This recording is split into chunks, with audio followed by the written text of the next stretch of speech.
We've got some news from Augusta.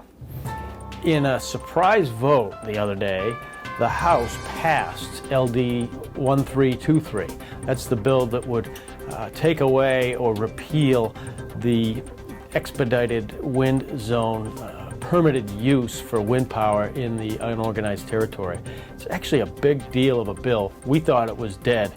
The committee report had been very strong, and even a couple of the people who were against the bill in committee voted for it on the floor of the House. There was quite a bit of confusion, and some people were sort of upset about it. And the bill is headed for the Senate this week. We expect the wind lobby to be hammering it hard.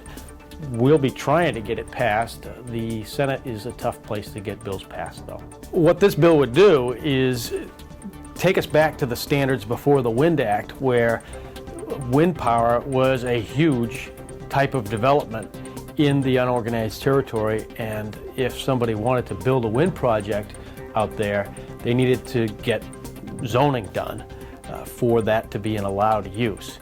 The Wind Act turned that around and said it's an allowed use everywhere. So this bill is actually a big deal. A bill that's related to LD 1323 is LD 616. LD 616 is the bill that's being called the Citizens' Rights Bill for the unorganized territory. That bill is still held up, waiting for action in the House.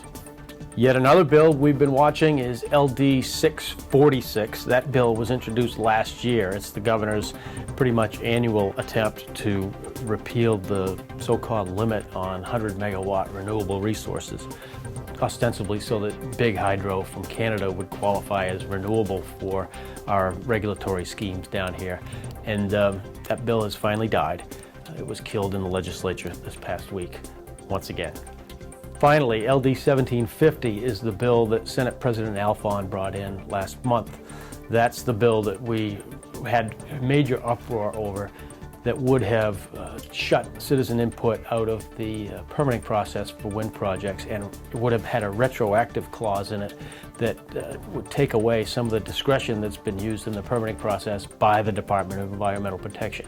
We liked what the department has been doing with wind projects to make it a somewhat more fair process for those of us who might not want to see wind turbines get built. The committee listened to the sponsor of the bill backpedal and essentially amend the bill back to something that's way more palatable, but it's still not a good bill. We anticipate it might pass, but if it does pass, it won't have enough votes to survive a governor's veto. And that's the report from Augusta.